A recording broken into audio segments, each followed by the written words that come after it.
Hi ಸ್ನೇಹಿತರೆ, ನಮಸ್ತೆ. ಕಲಾವಿದ ನವೀನ್ ಯೂಟ್ಯೂಬ್ ಚಾನಲ್ಗೆ ಸ್ವಾಗತ ಸ್ನೇಹಿತರೆ. ಕೆಲವೊಂದು ವಿಡಿಯೋಗಳಲ್ಲಿ ಕಮೆಂಟ್ ಮಾಡಿದ್ರಿ. ನಾನು ಲಾಸ್ಟ್ ವಿಡಿಯೋ ಹಾಕ್ದಾಗ ಸ್ನೇಹಿತರೆ, ಸರ್ ಈ ಅಪಾಯಿಂಟ್ ಡ್ರೈವರ್ಗೂ ಈ ಕಾಂಟ್ರಾಕ್ಟ್ ಬೇಸಿಸ್ ಡ್ರೈವರ್ಗೂ ಇರೋ ವ್ಯತ್ಯಾಸ ಏನು ಅಂತ ಒಬ್ಬರು ಕೇಳಿದರು. ಅದಕ್ಕೋಸ್ಕರ ವಿಡಿಯೋ ಮಾಡ್ತಾಯಿದ್ದೀನಿ ಸ್ನೇಹಿತರೆ. ಯಾಕೆಂದರೆ ಕಾಂಟ್ರಾಕ್ಟ್ ಬೇಸಿಸ್ ಅಂದರೆ 11 ತಿಂಗಳ ಅಗ್ರಿಮೆಂಟು ಮತ್ತು ಸ್ಯಾಲ್ರಿ, ಇದ್ರ ಬಗ್ಗೆ ಮಾತ್ರ ಕೆಲವೊಬ್ರು ತಿಳ್ಕೊಂಡಿರ್ತಾರೆ. ಅದ್ರ ಬಗ್ಗೆ ಪೂರ್ತಿಯಾಗಿ ನಿಮಗೆ ತಿಳಿಸ್ಬೇಕು ಅಂತ ಈ ವಿಡಿಯೋ ಮಾಡ್ತಾಯಿದ್ದೀನಿ ಸ್ನೇಹಿತರೆ. ನೋಡಿ ಸ್ನೇಹಿತರೆ, ಫಸ್ಟ್ ಬಂದು ಇದ್ರ ಬಗ್ಗೆ ಒಂದು ಪೂರ್ತಿಯಾಗಿ ಒಂದು ವಿಷಯ ನಿಮಗೆ ಹೇಳ್ಬಿಡ್ತೀನಿ. ಅದಕ್ಕಿಂತ ಮುಂಚೆ ಇನ್ನೊಂದು ಇಂಪಾರ್ಟೆಂಟ್ ಮ್ಯಾಟರ್ ಸ್ನೇಹಿತರೆ.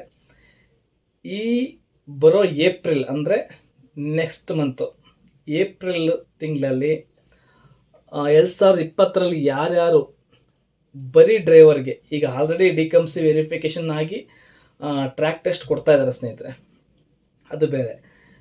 ಬರೀ ಡ್ರೈವರ್ಗೆ ಹಾಕಿದ್ರಲ್ಲ, ಯಾವಾಗ ಕರೀತಾರೆ? ತುಂಬಾ ಟೆನ್ಷನಿಂದ ತುಂಬ ದಿನಗಳಿಂದ ಕಾಯ್ತಾ ಇದ್ರು ಸ್ನೇಹಿತರೆ. ಯಾವಾಗ ಬರೀ ಡ್ರೈವರ್ ಕರೀತಾರೆ ಅನ್ನೋ ಒಂದು ವಿಷಯದ ಬಗ್ಗೆ ಒಂದು ಮಾಹಿತಿ ಸಿಕ್ಕಿ ನಾನು ಆಲ್ರೆಡಿ ಲಾಸ್ಟ್ ವಿಡಿಯೋದಲ್ಲಿ ನಿಮಗೆ ಹೇಳಿದ್ದೆ. ಏಪ್ರಿಲ್ ತಿಂಗಳಲ್ಲಿ ಬರೀ ಡ್ರೈವರ್ಗಳನ್ನ ಇಂಟರ್ವ್ಯೂ ಮಾಡ್ತಾರೆ, ಟ್ರ್ಯಾಕ್ ಟೆಸ್ಟ್ ಕರೀತಾರೆ ಸ್ನೇಹಿತರೆ. ರೆಡಿಯಾಗಿರಿ. ನಿಮ್ಮ ದಾಖಲಾತಿಗಳನ್ನ ಸರಿಪಡಿಸ್ಕೊಂಡು, ಇನ್ಸಿಲ್ ಚೇಂಜ್ ಇದೆಯಾ, ನೇಮ್ ಚೇಂಜ್ ಇದೆಯಾ ಎಲ್ಲ ನೋಡಿಕೊಂಡು, ಮತ್ತು ನಿಮ್ಮ DL ರಿನ್ಯೂವಲ್ ಬಂದಿದೆಯಾ, ಅವೆಲ್ಲ ಏನೇ ಬೇಕು ಅದ್ರ ಬಗ್ಗೆ ನಿಮ್ಗೆ ಆಲ್ಮೋಸ್ಟ್ ಗೊತ್ತಿರುತ್ತೆ. ಮತ್ತು ಪೋಸ್ಟಲ್ಲಿ DD ಕಟ್ಟಿರೋಂತಹ ಕೆಲವೊಂದು ದಾಖಲೆಗಳು ಎಲ್ಲವೂ ಹುಷಾರಾಗಿ ಇಟ್ಕೊಂಡು, ಪ್ರತಿಯೊಂದೂ ಸೇಫ್ಟಿಯಾಗಿ ಒರಿಜಿನಲ್ DL ಇರಲಿ, ಪ್ರತಿಯೊಂದನ್ನು ನೀಟಾಗಿ ಇಟ್ಕೊಂಡು ರೆಡಿ ಮಾಡ್ಕೊಂಡಿರಿ. ಇದೇ ಏಪ್ರಿಲ್ ತಿಂಗಳಿಗೆ ಕರೀತಾರೆ ಸ್ನೇಹಿತರೆ. ಇದು ಒಂದು ವಿಚಾರ. ಅದು ಬಿಟ್ಟು ಈ ಕಡೆ ಸೈಡಿಗೆ ಬರೋಣ. ಈ ವಿಚಾರ ಬಂದು ಕಾಂಟ್ರಾಕ್ಟ್ ಬೇಸಿಸ್ ಮತ್ತು ಈ ಅಪಾಯಿಂಟೆಡ್ ಡ್ರೈವರ್ಗಳಿಗೂ ಇರೋ ವ್ಯತ್ಯಾಸ ಒಂದು ಸ್ನೇಹಿತರೆ. ಮೊದಲನೇದಾಗಿ ಅಪಾಯಿಂಟೆಡ್ ಡ್ರೈವರ್ಗಳ ಬಗ್ಗೆ ಒಂಚೂರು ಮಾಹಿತಿ ಕೊಟ್ಬಿಡ್ತೀನಿ, ಅದು ಮುಗಿಸ್ಬೋಣ. ಈಗ ಅವ್ರಿಗೆ ಗೌರ್ಮೆಂಟ್ ಬೋರ್ಡಿಂದ, ಒರಿಜಿನಲ್ ಬೋರ್ಡಿಂದ ಅನೌನ್ಸ್ ಆಗುತ್ತೆ, ಅಪ್ಲಿಕೇಶನ್ ಹಾಕಿರ್ತಾರೆ, ಓಕೆ, ವೆರಿಫಿಕೇಷನ್ ಆಗುತ್ತೆ, ಟ್ರ್ಯಾಕ್ ಕರೀತಾರೆ. 45 ಮೇಲೆ 47, 48, 49, 50, ಕೆಲವೊಂದು ಸಲ ಕೆಟಗರಿ ಮೇಲೆ 38, 42 ಈ ಥರ ಎಲ್ಲ ಪಾಸ್ ಆಗ್ತಾರೆ. ಡ್ಯೂಟಿ ಹೇಗಿರುತ್ತಲ್ವ, ಡ್ಯೂಟಿ ಸ್ಟಾರ್ಟಿಂಗು ಬಂದು 3 ತಿಂಗಳು ಗುತ್ತಿಗೆ ಆಧಾರದ ಮೇಲೆ ತಗೊತಾರೆ. ಸ್ಟಾರ್ಟಿಂಗ್ ಫಸ್ಟು ಅವ್ರದ್ದು ಟ್ರ್ಯಾಕ್ ಟೆಸ್ಟ್ ಪಾಸ್ ಆದಮೇಲೆ 3 ತಿಂಗಳು ಗುತ್ತಿಗೆ ಆಧಾರ, ಅಂದರೆ ಈ ಕಾಂಟ್ರಾಕ್ಟ್ ಬೇಸಿಸ್ ಡ್ರೈವರ್ಗಳನ್ನ ಏಜೆನ್ಸಿ ಕಡೆಯಿಂದ ತಗೊತಾ ಇದ್ದಾರೆ. ಆ ಥರ ಅಲ್ಲ, KSRTC ಡಿಪಾರ್ಟ್ಮೆಂಟ್ ಕಡೆಯಿಂದನೇ 3 ತಿಂಗಳು ಗುತ್ತಿಗೆ ಆಧಾರದ ಮೇಲೆ ತಗೊತಾರೆ.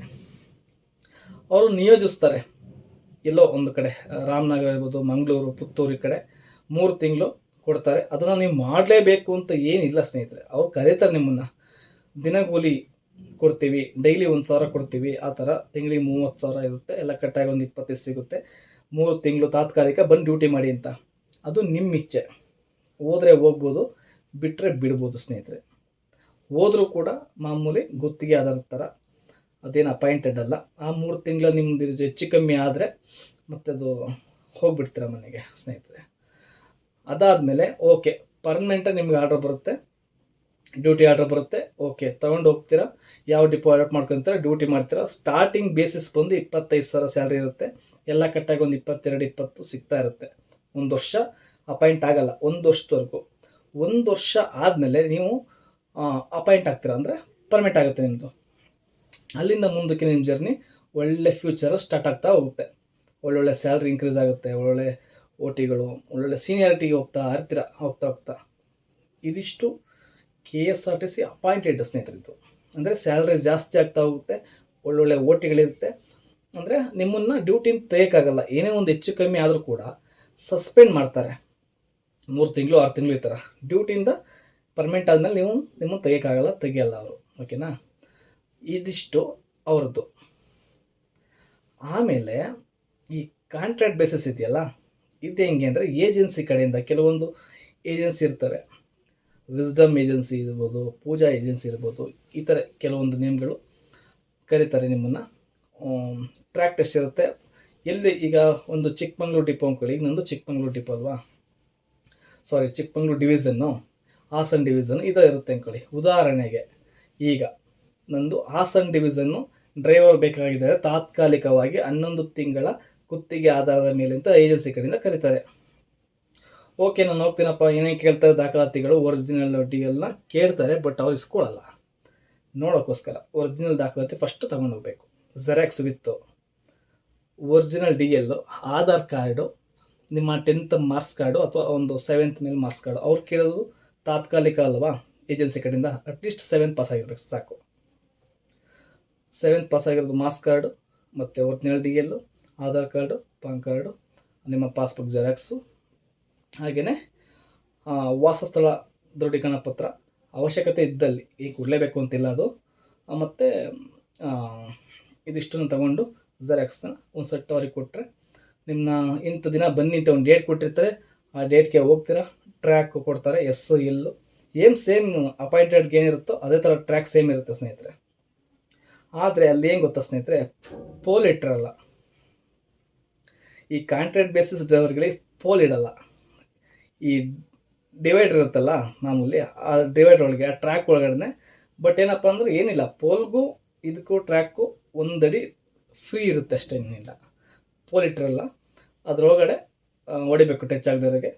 ಎಸ್ ಎಲ್ಲು 8 ಅಪ್ಪು ಇದಿಷ್ಟು ನೀವು ಪಾಸ್ ಮಾಡಿದ್ಮೇಲೆ ನೀವು ಸೆಲೆಕ್ಟ್ ಆಗ್ತೀರಾ. ನಿಮಗೆ ನಿಮ್ಮ ಏಜೆನ್ಸಿ ಕಡೆಯವರು ಅಮೌಂಟ್ ಇಂತಿಷ್ಟು ಅಮೌಂಟು ಅಂತ ಕಟ್ಟಬೇಕು ಅಂತ ಇರುತ್ತೆ. ಅಂತಿಷ್ಟು ಅಮೌಂಟನ್ನು ನೀವು ಕಟ್ತೀರಾ, 10 20 ಎಷ್ಟೋ ಫಸ್ಟ್ ಹೋಗಿ ಕಟ್ಟಿ ಡ್ಯೂಟಿ ಆರ್ಡ್ರ್ ತೊಗೊಂಬರ್ತೀರ. ಈಗ ಹಾಸನ ಡಿವಿಷನ್ ಅಂತಂದಾಗ, ಈಗ ಉದಾಹರಣೆಗೆ ಒಂದು ಚನ್ನರಾಯಪಟ್ಟಣ ಡಿಪೋ ಕೊಡ್ತಾರೆ ಅಂದ್ಕೊಳ್ಳಿ, ತಗೊಂಡೋಗ್ತೀರ. ATS ಅಥವಾ ಡಿಪೋ ಮ್ಯಾನೇಜರ್ ಇರ್ತಾರೆ, ನಿಮ್ಮ ಡ್ಯೂಟಿ ಜಾಯ್ನ್ ಆಗ್ತೀರ ಅವತ್ತು. ಅಲ್ಲಿಂದ ಸ್ಟಾರ್ಟು, ಅವತ್ತಿನ ದಿನದಿಂದ ನಿಮಗೆ ಡ್ಯೂಟಿ ಇರುತ್ತೆ. ಸ್ಯಾಲ್ರಿ ಹೇಗಿರುತ್ತೆ ಅಂದರೆ ಸ್ನೇಹಿತರೆ, ನಿಮಗೆ 23,000 ಸ್ಯಾಲ್ರಿ ಇರುತ್ತೆ ಬೇಸಿಕ್. 23,000 ಸ್ಯಾಲ್ರಿ. ಆದರೆ 11 ತಿಂಗಳ ಅಗ್ರಿಮೆಂಟ್ ಇರೋದ್ರಿಂದ ನಿಮಗೆ ಯಾವುದೇ ರೀತಿಯಾಗಿ ಸ್ಯಾಲ್ರಿ ಇನ್ಕ್ರೀಸ್ ಆಗಲ್ಲ, ಸಂಬಳ ಜಾಸ್ತಿ ಆಗಲ್ಲ ಸ್ನೇಹಿತರೆ. 11 ತಿಂಗಳು ಮಾಡಿದರೂ ಅಷ್ಟೇ, ನೀವು ಎಷ್ಟು 3 ವರ್ಷ ಮಾಡಿದರೂ ಅಷ್ಟೇ, 10 ವರ್ಷ ಮಾಡಿದರೂ ಅಷ್ಟೇ. 11 ತಿಂಗಳು ನೀವು ಕಂಪ್ಲೀಟ್ ಆದಮೇಲೆ ಮತ್ತೆ ರಿನ್ಯೂವಲ್ ಮಾಡ್ತಾರೆ ಅದನ್ನು, ಮತ್ತು ಸೇಮ್ ಸ್ಯಾಲ್ರಿ ಜಾಸ್ತಿ ಆಗಲ್ಲ. ಮತ್ತು ಯಾವ ರೀತಿ ಇರುತ್ತೆ OT ಅಂದರೆ ಸ್ನೇಹಿತರೆ, ಈಗ ಅಪಾಯಿಂಟೆಡ್ ಆಗಿ ಡ್ಯೂಟಿ ಮಾಡಿದವ್ರಿಗೆ ಒಂದೊಂದು ರೂಟಿಗೆ ಇಷ್ಟು OT ಅಂತಿರುತ್ತೆ. ಇಲ್ಲಿ 1 ಗಂಟೆಗೆ 120 ರೂಪಾಯಿ OT ಕಾಂಟ್ರಾಕ್ಟ್ ಬೇಸಿಸ್ ಡ್ರೈವರ್ಗಳಿಗೆ. ಅಪಾಯಿಂಟೆಡ್ ಆದವ್ರಿಗೆ 250 ಅಥವಾ 300 ಈ ಥರ ಇರುತ್ತೆ ಸೀನಿಯರಿಟಿ ಮೇಲೆ. ಬಟ್ ಕಾಂಟ್ರಾಕ್ಟ್ ಬೇಸಿಸ್ನವ್ರಿಗೆ OT ಬಂದು ಗಂಟೆಗೆ 120 ರೂಪಾಯಿ ಇರುತ್ತೆ. ಆಯಿತಾ? ಓಕೆ. ಮಾಮೂಲಿ ಇನ್ಸೆಂಟಿವ್ ಬಂದು ಅದೆಲ್ಲ ಕಾಮನಾಗಿ ಗೊತ್ತೇ ಇರುತ್ತೆ. 10,000ಕ್ಕೆ 100 ರೂಪಾಯಿ ಅದು ಇನ್ಸೆಂಟಿವ್ ಕಲೆಕ್ಷನ್ ಮೇಲೆ. ಅದು ಓಕೆ, ಅದು ಡಿಪೆಂಡ್, ಅದು ಆಲ್ಮೋಸ್ಟ್ ಗೊತ್ತಿರುತ್ತೆ ನಿಮಗೆಲ್ಲ ಇನ್ಸೆಂಟಿವ್. ಓಕೆನಾ ಸ್ನೇಹಿತರೆ? ಇದಾದಮೇಲೆ ಡ್ಯೂಟಿ ಜಾಯ್ನ್ ಆಗ್ತೀರಾ ಡಿಪೋಗೆ ಹೋಗಿ. ಅವತ್ತಿನ ನಿಮಗೊಂದು ಲಾಕ್ ಶೀಟ್ ಅಂತ ಕೊಡ್ತಾರೆ. ಆ ಲಾಕ್ ಶೀಟಲ್ಲಿ ಗಾಡಿ ನಂಬರ್, ನಿಮ್ಮ ಗಾಡಿ ನಂಬರಲ್ಲಿ ಹಾಕಿ ಇಂಥ ರೂಟ್ ಹೋಗಪ್ಪ ಅಂತ ಕಳಿಸ್ತಾರೆ. ಇವತ್ತು ಬೆಳಿಗ್ಗೆ ನೀವು 7 ಗಂಟೆ 8 ಗಂಟೆಗೆ ಬಸ್ ಡ್ಯೂಟಿ ಸ್ಟಾರ್ಟ್ ಮಾಡಿದ್ರೆ, ಇವತ್ತೆಲ್ಲ ಸಂಜೆವರೆಗೂ ಡ್ಯೂಟಿ ಮಾಡಿ, ನೈಟ್ ಎಲ್ಲ ಒಂದು ಕಡೆ ಹಾಲ್ಟ್ ಹಾಕಿ, ಮತ್ತೆ ಬೆಳಿಗ್ಗೆ 6 ಗಂಟೆಗೆ ಎದ್ದು ಡ್ಯೂಟಿ ಮಾಡಿ, ನಾಳೆ ಸಂಜೆ ಡಿಪೋ ಒಳಗೆ ಬಂದು ವಾಪಸ್ ಗಾಡಿ ನಿಲ್ಲಿಸಿ ಡೀಸೆಲ್ ಹಾಕಿಸಿ ನಿಲ್ಲಿಸಿದಾಗ ಡ್ಯೂಟಿ ಕ್ಲೋಸ್ ಆಗುತ್ತೆ. ಇದು ಬಾರ್ ಡ್ಯೂಟಿ ಅಂತ. ಇವತ್ತತ್ತಿ ನಾಳೆ ಇಳಿತೀವಿ ಅಂತ ಹೇಳ್ತಾರೆ ಕಾಮನ್ನಾಗಿ. ಇದು ಬಾರ್ ಡ್ಯೂಟಿ. ಇನ್ನೊಂದು ಡ್ಯೂಟಿ ಇದೆ ಸ್ನೇಹಿತರೆ ಇದರಲ್ಲೇ. ಬೆಳಗ್ಗೆ 6 ಗಂಟೆ 7 ಗಂಟೆ ನೀವು ಬಸ್ ಸ್ಟಾರ್ಟ್ ಮಾಡಿ ಡ್ಯೂಟಿ ಸ್ಟಾರ್ಟ್ ಮಾಡಿ, ಇವತ್ತು ರಾತ್ರಿನೇ ವಾಪಸ್ಸು 8 9 ಗಂಟೆಗೆ ಡ್ಯೂಟಿ ಕ್ಲೋಸ್ ಆಗೋಂಥದ್ದು ರಿಟರ್ನ್ ಡ್ಯೂಟಿ ಅಂತ ಸ್ನೇಹಿತರೆ. ಇನ್ನೊಂದು ಡ್ಯೂಟಿ ಇದೆ ಸ್ನೇಹಿತರೆ, AB ಡ್ಯೂಟಿ ಅಂತ. ಇದು ಕಾಮನ್, ಆಲ್ಮೋಸ್ಟ್ ನಿಮಗೆಲ್ಲ ಗೊತ್ತಿರುತ್ತೆ. ಆದರೂ ನಾನು ಒಂದು ಸ್ವಲ್ಪ ಹೇಳ್ತಾ ಇದ್ದೀನಿ ಅಷ್ಟೇ, ಕೆಲವೊಬ್ಬರಿಗೆ ಗೊತ್ತಿರಲ್ಲ, ಸ್ವಲ್ಪ ಕನ್ಫ್ಯೂಸ್ ಇರುತ್ತೆ ಅಂತ.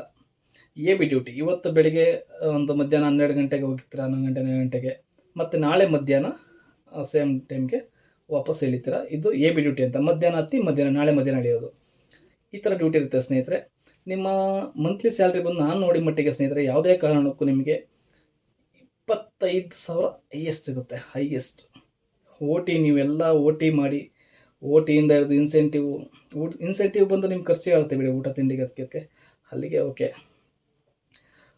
ಬಟ್ ನಿಮ್ಮ ಸ್ಯಾಲ್ರಿ ಬಂದು 22ರಿಂದ 25 ಇಷ್ಟು ಅಪೇಕ್ಷೆ ಮಾಡ್ಬೋದು ಕಾಂಟ್ರಾಕ್ಟ್ ಬೇಸಿಸ್ಸು. ಇದಿಷ್ಟು ನೀವು ಡ್ಯೂಟಿ ಸ್ಯಾಲ್ರಿ ಸಿಗುತ್ತೆ, ಆಯಿತು ಪರವಾಗಿಲ್ಲ, ನನಗೆ ಅವಶ್ಯಕತೆ ಬೇರೆ ಕೆಲಸ ಇಲ್ಲ, ಹೋಗ್ತೀನಿ ನನಗೆ ಹೋಗ್ಬೋದು.